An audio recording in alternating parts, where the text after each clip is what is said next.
सुप्रभात प्यारे बच्चों, कैसे हैं आप। आशा करती हूँ आप सभी अपने घरों में होंगे, स्वस्थ होंगे और बहुत सारी मस्ती कर रहे होंगे। लेकिन मस्ती के साथ साथ पढ़ाई करना भी जरूरी है ना।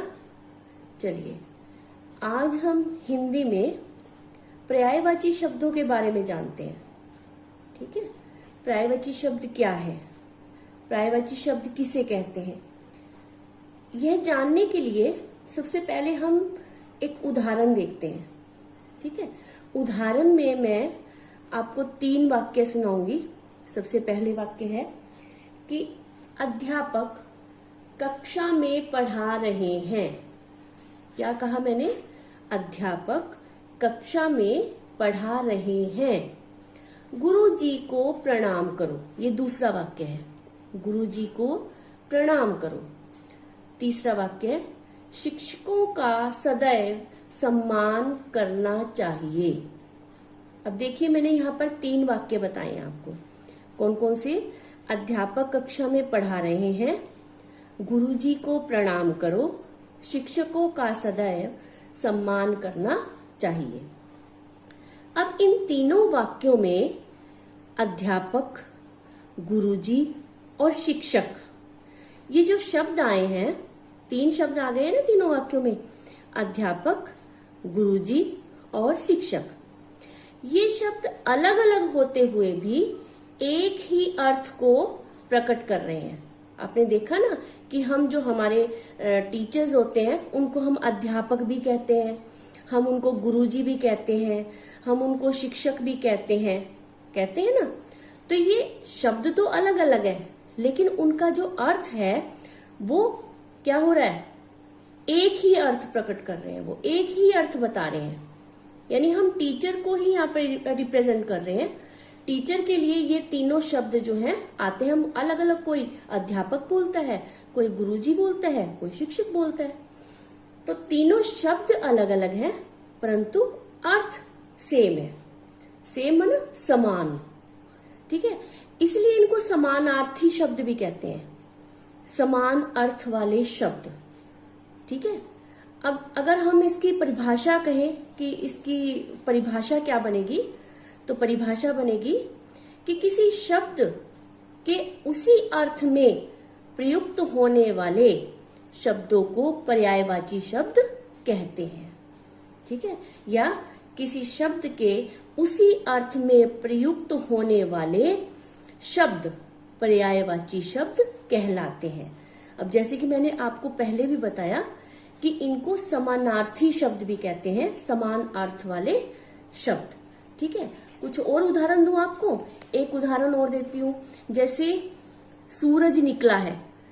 कई बार हम बोलते हैं कि सूरज निकला है, और कोई लोग कहते हैं कि आज सूर्य देव चमक रहे हैं। अब हमने सूरज भी कहा और सूर्य देव भी कहा। ठीक है, लेकिन किसको कहा? सूरज को ही तो कहा। सूरज के अनेकों नाम है, तो जो अनेकों नाम है उन्हीं को पर्यायवाची शब्द कहते हैं। एक और उदाहरण के द्वारा समझते हैं। मेरे आंगन में बहुत सारे वृक्ष लगे हैं। मेरे आंगन में बहुत सारे वृक्ष लगे हैं। अब इसी बात को, या इसके बारे में हम दूसरा वाक्य बोल रहे हैं, यह अमरूद का पेड़ है। अब देखिए, यहाँ पर वृक्ष और पेड़ एक ही चीज को कहा गया है ना। पेड़ को ही वृक्ष भी कहते हैं, पेड़ को तरु भी कहते हैं। ठीक है, अब जैसे सूर्य को सूरज भी कहते हैं, रवि भी कहते हैं, भास्कर भी कहते हैं। तो ये अलग अलग नाम हो गए, शब्द तो अलग अलग हुए, लेकिन अर्थ उनका एक ही है। तो अब बच्चों, आपको समझ आ गया कि पर्यायवाची शब्द किसे कहते हैं? कि जब एक ही शब्द के अलग अलग शब्दों के एक ही अर्थ निकले, उसको पर्यायवाची शब्द कहते हैं। यहां मैंने आपके लिए एक टीएलएम तैयार किया है पर्यायवाची शब्द का, जिसके द्वारा हम समझने का प्रयास करेंगे। ठीक है, ये जो आप सामने देख रहे हैं बुकलेट, ये मैंने आपके लिए पर्यायवाची शब्द का टीएलएम तैयार किया है। इसके द्वारा हम पढ़ना शुरू करते हैं। ये देखिए, ये यहाँ पर लिखा हुआ है पर्यायवाची शब्द। ठीक है, अब इसको हम आगे चलते हैं। देखिए, यहाँ पर किसका चित्र दिखाई दे रहा है? कमल, कमल का फूल है ना, ये देखो तालाब है, तालाब में कमल खिला हुआ है। क्या खिला हुआ है? कमल। अब कमल के भी बहुत सारे नाम हैं, तो कमल के बहुत सारे नाम हैं तो उनको पर्यायवाची शब्द कहते हैं। तो कमल के पर्यायवाची शब्द देखिए, यहाँ पर कमल लिखा हुआ है और कमल के पर्यायवाची शब्द क्या है? पंकज, सरोज, कंज और नीरज। ठीक है, कमल, पंकज, सरोज, नीरज, कंज। ठीक है, नेक्स्ट देखते हैं। देखो इसी को आगे बढ़ाते हुए अब ये देखिए किसका चित्र है? ये है हनुमान जी का चित्र। अब हनुमान जी को देखो क्या क्या हम बोलते हैं, पवन सुत हनुमान, ठीक है, हनुमान, महावीर, बजरंग बली, बजरंगी। तो ये सब जो है हनुमान जी के पर्यायवाची शब्द हैं। आगे चले, देखिए अब ये किसका चित्र दिखाई दे रहा है? हाथी, बहुत बड़ा हाथी। ठीक है ना, हाथी को हम क्या क्या कहते हैं? हाथी को हम कहते हैं गज। ठीक है, करी, हस्ती, क्या क्या कहते हैं? हाथी, गज, करी, हस्ती। ठीक है, अब आगे चलते हैं। इसके आगे देखिए किसका चित्र है? यस, ये किसका चित्र है? बेटी का, लड़की का। ठीक है ना, लड़की का चित्र है, तो लड़की को हम क्या क्या कहते हैं? यहाँ पर सब लिखा हुआ है। हम लड़की को पुत्री कहते हैं, सुता कहते हैं, लड़की कहते हैं और बेटी कहते हैं। ठीक है, ये लड़की का चित्र है और लड़की को हम क्या क्या कहते हैं वो सब यहाँ पर लिखा हुआ है। यानी लड़की का पर्यायवाची शब्द ये है। या पुत्री शब्द भी आ जाए तो पुत्री शब्द के पर्यायवाची शब्द क्या होंगे? सुता, बेटी, लड़की। और अगर आपके पास एग्जाम में आ जाए बेटी का पर्यायवाची शब्द बताइए तो सुता, पुत्री, लड़की। तो ये सब इसी के नाम हैं और अलग अलग नाम आप लिख सकते हैं। आगे चलते हैं। आगे है, देखिए अब किसका चित्र नजर आ रहा है आपको? ये है आग। क्या है? आग। लग रहा है ना आपको आग का चित्र ये? तो आग को हम क्या क्या कहते हैं? पावक, अनल, दहन और अग्नि। ठीक है, क्या क्या कहते हैं? पावक, अनल, दहन, अग्नि। ये सब आग के पर्यायवाची शब्द हैं। आगे चले, चलिए आगे देखिए किसका चित्र है? आगे है आंख का चित्र। ठीक है, ये क्या है? आंखें है ना, तो आंख का पर्यायवाची शब्द क्या क्या होंगे? आंख के पर्यायवाची शब्द क्या क्या होंगे? नेत्र, नयन, लोचन। नेत्र, नयन, लोचन। आंख को हम क्या क्या कहते हैं? नेत्र, नयन, लोचन। ठीक है, ये आंख के पर्यायवाची शब्द हैं। आगे चलते हैं। अब ये देखिए किसका चित्र है? पानी भरा हुआ है चारों तरफ, उसमें बत्तख तैर रही हैं, मछली तैर रही है, तो इसको हम क्या कहते हैं? तालाब। क्या कहते हैं? तालाब। अब तालाब के अलग अलग क्या नाम है? देखिए, तालाब में सब कुछ है, तालाब में पानी है, बत्तख है, मछली है, लेकिन तालाब को हम और क्या क्या कहते हैं? तालाब को हम बोलते हैं सर। देखिए यहां लिखा हुआ है सर। सर से ही बन जाएगा सरोवर। सर, सर, सरोवर। ठीक है, तालाब आपको पता ही है, हम बोलते तालाब है, ये तालाब नहीं होता बेटा। ता तो क्वा की मात्रा, ल लकुआ की मात्रा, तालाब। तो ऐसे ही पढ़ो, जैसे लिखा हुआ है वैसे ही पढ़ोगे तो वैसे ही लिखोगे। तो सर, सरोवर, तालाब, जलाशय। क्या लिखा हुआ है? जलाशय। ठीक है, आगे चलते हैं। देखिए अब ये किस चीज का चित्र दिखाई दे रहा है आपको? थोड़ा हिल गया है। ये देखिए किस चीज का चित्र है? ये फूल। क्या है ये? फूल। अब फूल को और क्या क्या कहते हैं? सुमन। नाम भी होता है ना लड़की का नाम, सुमन, कुसुम। ऐसे भी याद कर सकते हो कि हम फूल को और क्या क्या कहते हैं? सुमन, और क्या कहते हैं कुसुम, और एक नाम पुष्पा भी होता है, लेकिन यहां पर लिखा हुआ है पुष्प। ठीक है, तो फूल को सुमन, कुसुम, पुष्प। ठीक है, ये फूल के पर्यायवाची शब्द हैं। आगे चलते हैं। ये देखिए, ये क्या बनाए हैं, ये मैंने बादल बनाए हैं, बादल। ठीक है, बादल को क्या क्या कहते हैं, मेघ, जलद, घन। बादल, मेघ, घन, जलद। बादल, मेघ, जलद, घन, ऐसे भी याद कर सकते हैं।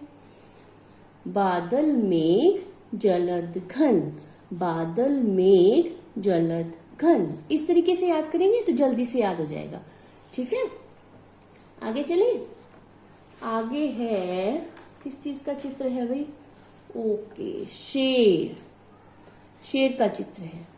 तो शेर को हम क्या क्या कहते हैं, शेर के और अलग अलग क्या नाम है, तो वो देखो यहां पर देखिए। शेर को हम सिंह भी कहते हैं, सिंह की दहाड़ हो, शेर की दहाड़ हो, शेर को हम बोलते हैं सिंह। शेर ही दहाड़ता है ना, तो हम कई बार कविता में पढ़ते हैं सिंह की दहाड़ हो। ठीक है, वनराज, वनराज क्यों कहते हैं, वन यानी जंगल, जंगल में राज करता है, जंगल का राजा है, तो वन, वन यानी जंगल, वन राज, जंगल का राजा। तो शेर को क्या बोलते हैं, जंगल का राजा बोलते हैं ना, तो वन राज, इसका नाम क्या हुआ, शेर का वनराज भी हुआ, सिंह भी हुआ, और केसरी। ठीक है, केसरी भी शेर का नाम।